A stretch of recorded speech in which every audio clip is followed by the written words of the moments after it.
hay gente que ya hizo planes sobre qué hará en la Nochevieja para recibir al Año Nuevo. Hablamos de fiestas por sobre todo y la ingesta de bebidas alcohólicas. La recomendación básica es no conducir, porque esto predispone a que ocurra accidentes de tránsito y por ende la pérdida de vidas humanas.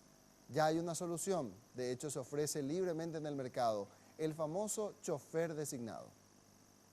La noche y madrugada de Año Nuevo se caracterizan porque en esta fecha las personas suelen tomar como si no hubiera mañana. Buscando ahorrarse algunos billetes, los conductores completamente alcoholizados deciden intentar llegar hasta sus casas y también transportar a sus amigos, intento que no siempre termina bien.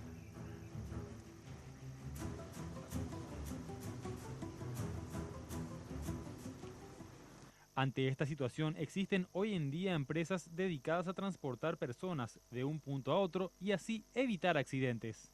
A la persona que trabaja con nosotros le probamos, vemos si sabe manejar, le hacemos un pequeño test, ¿verdad? Porque también tuve mala experiencia en el pasado que gente que quiere trabajar como chofer, esa misma persona está más alcoholizada que el propio cliente, entonces es un trabajo medio especial, ¿verdad? Roberto afirma que durante el año suelen recibir más pedidos entre el viernes y el sábado, pero que en las últimas semanas están transportando gente prácticamente todos los días. Una prótesis de pierna o un brazo pueden llegar a costar hasta $60.000, mientras que una contusión cerebral podría no recuperarse nunca en caso de algún accidente, mientras que el servicio de conductor designado no supera los $60.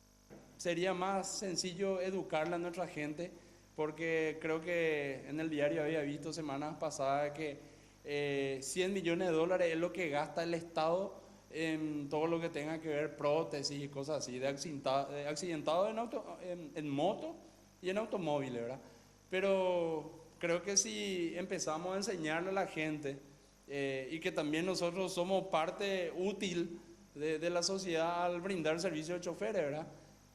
Quienes quieran acceder a este servicio para la madrugada del 1 de enero pueden hacerlo llamando al 0971-683-101 o escribiendo a la página de Chofer Designado Paraguay en Facebook.